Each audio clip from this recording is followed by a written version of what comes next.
Hello everyone. माझं नाव शारंग फडके. मी bachelors केलंय बायोटेक्नॉलॉजीमध्ये पुण्यातल्याच Fergusson कॉलेजमधून. आणि मास्टर्सला मी युनिव्हर्सिटी ऑफ बॉन मधून मास्टर्स केलं मॉलिक्युलर बायोलॉजी अँड बायोटेक्नॉलॉजीमध्ये. आणि मी सायन्समध्ये मला नेहमीच इंटरेस्ट होता लहानपणापासून.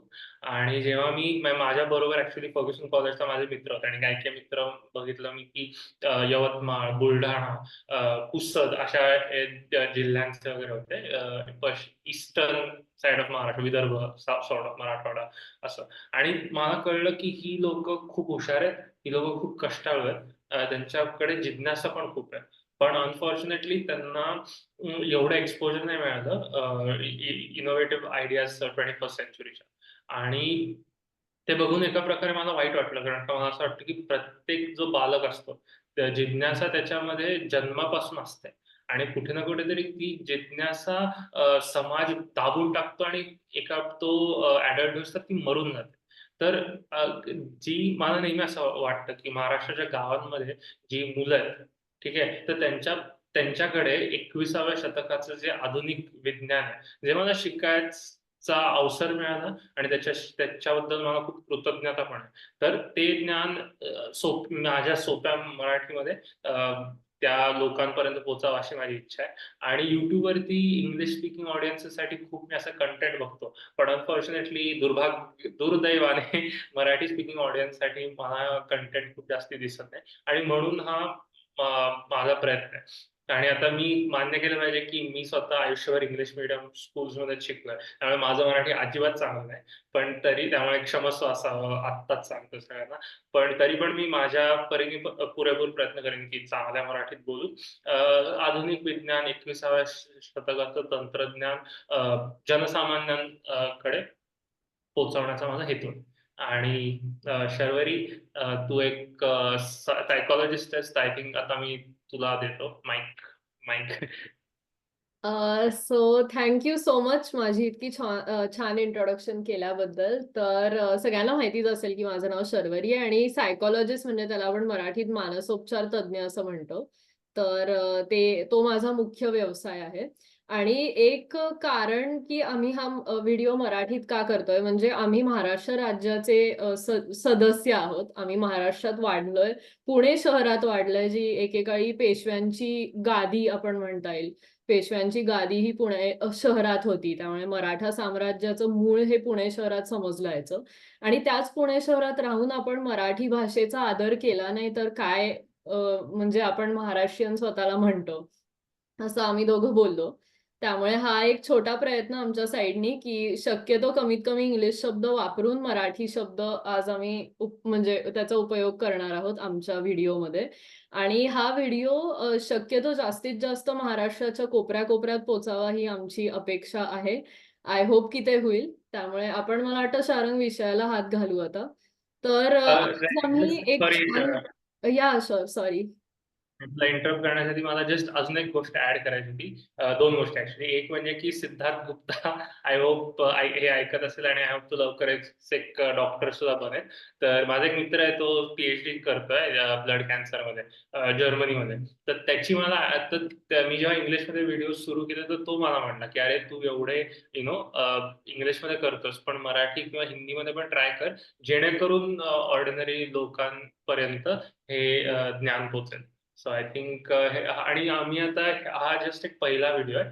आणि ह्याच्यानंतर पण आम्ही खूप असे वेगवेगळे व्हिडिओ सुरू करू. माझे जो रस आहे तो मला खूप विज्ञानामध्ये रस आहे, मग ते सायन्स असू दे, फिजिक्स, केम, बायोलॉजी, ते त्याच्यात आहे. शर्वरी ऑफकोर्स सायकॉलॉजी बद्दल जास्ती बोलू आणि काही काही विषयांवर आमचे इंटरेस्ट एकत्र येतात आणि तिथे आम्ही एकमेकांशी संवाद साधतो.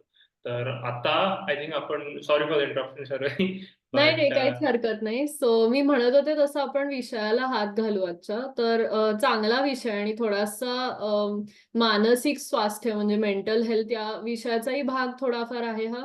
किंवा इंटरपर्सनल रिलेशनशिप्स, माझं मराठी एवढं अगदी चांगलं नाही ज्याने मला हे माहिती आहे, पण आय थिंक लोकांना कळेल मी काय म्हणतेय. तर हा थोडा इंटरपर्सनल रिलेशनशिप्स या कॅटेगरीत येणारा एक विषय आहे. ते म्हणजे रचनात्मकपणे कशी भांडणं तुमची सोडवावीत.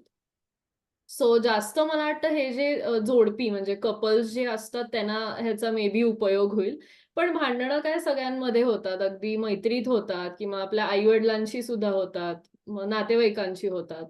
त्यामुळे खूप खूप ठिकाणी तुम्ही या ज्या आम्ही आज तुम्हाला टिप्स देणार आहोत त्याचा तुम्ही नक्कीच उपयोग करू शकता. तर शारंग तुला सुरुवात करायची आहे. तुझं काय मत आहे, की कसं भांडावं एखाद्याने? तर मला तरी असं वाटतं ना, की खूप वेळेला जेव्हा आपण एकमेकांशी म्हणजे let's say एक जोडप आहे, नवरा-बायको हायपोथेटिकली, तर ते एकमेकांशी भांडतात.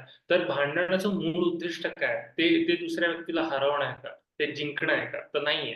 ते कारण का तुम्हाला त्या व्यक्तीबरोबर 50 वर्ष जगायचंय. राइट? सो समंजसपणे विवाद सुटावा हे मूळ उद्दिष्ट आहे. आणि ते मूळ उद्दिष्ट ठेवून जर का तुम्ही एक संवाद साधला, तर कदाचित त्याचा तोडगा निघण्याची शक्यता खूप वाढते असं माझं मत आहे. तर खूप वेळेला काय होतं ना, की आपण कळत-नकळत जो आपला प्रतिद्वंदी आहे, ज्याच्यावर आपण विवाद करत असतो, त्याला आपला शत्रू समजून बसतो. आणि शत्रूला काय करतात? शत्रूला मात देतात. शत्रूची धोबी पछाड करतात. आणि त्या त्या मानसिकतेतून आपण बाहेर आलं पाहिजे. आपण जितकं होऊ शकेल तर तर्क आणि वितर्कांच्या आधारावर आणि विवेक वापरून संवाद साधला पाहिजे. कारण नसताना लोकांवर व्यक्तिगत हल्ले, पर्सनल अटॅक ज्याला आपण म्हणतो, करण्याची गरज नाहीये.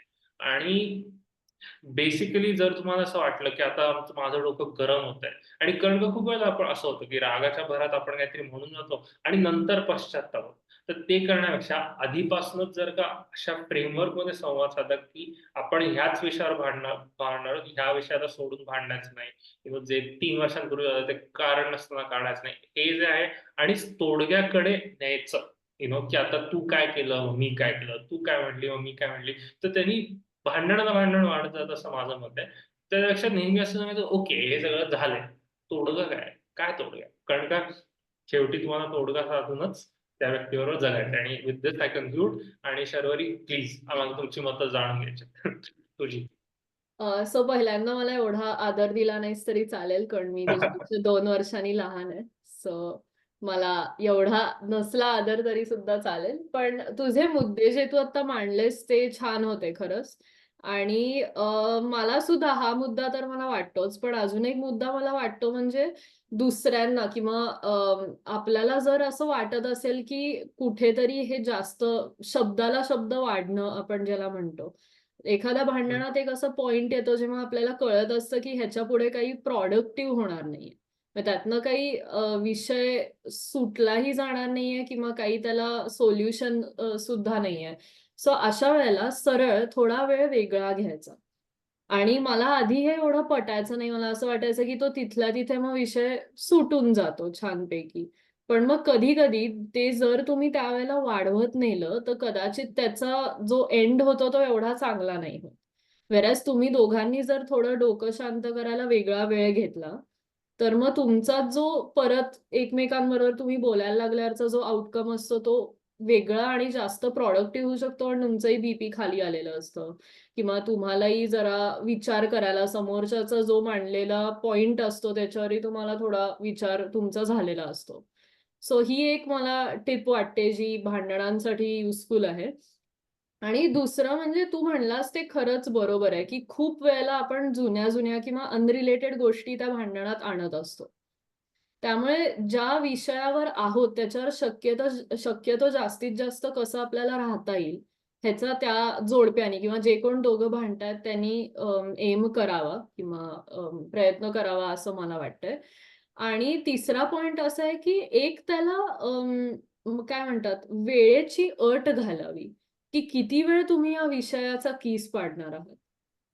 कारण कसं आहे, की आपण म्हणतो, की चिडून झोपू नये, का नीट झोप लागत नाही वगैरे. एखाद्याशी भांडलं, की अर्थात तुमची झोप चांगली होणारच नसते, त्या व्यक्तीचीही होणार नसते. सो हं, दिवसेंदिवस तुम्ही असा तो राग मनात साठवून झोपताय किंवा जगताय, ती अजिबात चांगली गोष्ट नाही. सो थोडे एक 3-4 तास मी म्हणेन ठीक आहे, राग येऊ शकतो. पण शक्यतो जास्तीत जास्त तुमचा जो ही थोडी कॉर्पोरेट लँग्वेज आहे, बट टर्न अराउंड टाईम असं म्हणतो आपण याला. सो तो जास्तीत हं, जास्त तुमचा शॉर्ट असेल, याकडे तुम्ही ट्राय करा. मी असं नाही म्हणणार, की प्रत्येक व्यक्तीचा तसा होईल. पण हं, प्रयत्न करा. कारण कसं आपलं माणूस म्हणून आपण 4 गोष्टी एक्सेप्ट करत असतो, 4 गोष्टी सोडूनही देत असतो. हं. सो ते कुठेतरी की तुम्ही या व्यक्तीबरोबर का आहात किंवा काय तुमचं या व्यक्तीबरोबर नातं आहे ह्याचा तुम्हाला जर विसर पडला असेल किंवा स्वतःला आठवण करून द्यायची की अच्छा ही व्यक्ती माझी अशी अशी लागते आणि त्यांनी कुठेतरी तुमचं भांडण सुटायकडे एक रचनात्मक पद्धतीने जाईल नक्कीच. मला इथे एकच ऍड करायचंय की एक जॉर्डन पीटरसन नावाचा एक कॅनेडियन सायकॉलॉजिस्ट आहे. हम्म. आणि त्यांची मी खूप लेक्चर्स वगैरे ऐकलेत. मनो मनो काय म्हणतेस तू, काय शब्द आहेत ना सायकॉलॉजीला? मानसोपचार तज्ञ. मानसोपचार तज्ञ आहेत, राईट, थँक्स. आणि तर ते असं नेहमी म्हणतात की कधी कधी कसं होतं की दोन लोक भांडत असतात आणि त्याच्यामधला एक असतो तो खूप हुशार असतो, तर त्याच्याकडे वाचाल वृत्ती म्हणतो ना, is very good with his words, तसं असतं. तर असं असू शकेल की तुमचे तर्क आणि वितर्क दुसऱ्या व्यक्तीपेक्षा चांगले आहेत म्हणून तुम्ही जिंकताय, पण खरं तर त्या व्यक्तीचं, दुसऱ्या व्यक्तीचं म्हणणं बरोबर आहे. तर त्यामुळे जॉर्डन पीटरसन काय म्हणतात की ते म्हणतात की तुम्ही समोरच्या व्यक्ती त्याचे तर्क कसे स्ट्रॉंग करू शकेल त्याला मदत करा. म्हणजे तुमचा जो सो कॉल्ड प्रतिद्वंदी आहे, तर त्याची आर्ग्युमेंट तुम्ही सुधारा. कारण का तुम्ही जर का चुकीचे असला तर तुम्ही हारले पाहिजे. कारण का जिंकलं काय पाहिजे, सत्य जे आहे ते जिंकलं पाहिजे. तुम्ही बरोबर. किंवा दुसरी व्यक्ती जिंकेल किंवा हरेल त्याचा प्रश्न नाही. सो आणि ते जेव्हा तुम्ही करायला लागता तेव्हा तुम्हाला खऱ्या अर्थाने तुम्ही त्या घटनेकडे, त्या संपूर्ण विवादाकडे दुसऱ्या व्यक्तीच्या दृष्टीने पण बघू शकाल, जेव्हा तुम्ही त्याची आर्ग्युमेंट त्याच्यासाठी भांडण्याचा प्रयत्न. खूपच चांगला मुद्दा आहे खरंच. सो आय थिंक इथे मला तरी याच्या पलीकडे काही बोलायचं नाही. तुला जर का बोलायचं असेल तर तू बोलू शकतेस. मला वाटतं नाही म्हणजे हा एक क्विक गाईड म्हणून तसं आपल्या प्रेक्षक वर्गाला झाला असेल आणि आम्ही शक्यतो जास्तीत जास्त म्हणजे आमच्या मातृभाषेत बोलायचा प्रयत्न केला. त्यामुळे हा ओके. व्हिडिओ तुम्हाला थोडासा वेगळ्या प्रकारचा वाटला असेल. पण आमची अशी इच्छा आहे की आमचे बाकीचे सुद्धा इंग्लिश लँग्वेज मधले जे व्हिडिओ आहेत ते आमच्या चॅनलवर नक्की जाऊन बघा. शारंग अँड शर्वरी आमच्या चॅनलचं नाव आहे. आणि नक्की लाईक, शेअर आणि सबस्क्राईब करा. काही तुम्हाला जर सजेशन्स असतील किंवा काही तुमची मतं मांडायची असतील तर खाली कॉमेंट नक्कीच टाकू शकता.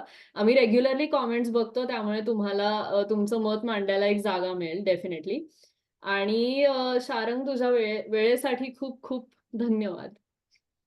तुझे पण. आणि आय होप की आमचं मराठी काळाच्या अनुषंगाने सुधरत जाईल. आम्ही मराठी आमचं सुधारेल आणि लाभले आम्हास भाग्य बोलतो मराठी, लाभले आम्हास भाग्य ऐकतो मराठी, येथुल्या कणा कणात गुंजते मराठी. येथुल्या असं. तर या कवितेने या व्हिडिओची समाप्ती करतो. Thank you and goodbye. Thank you.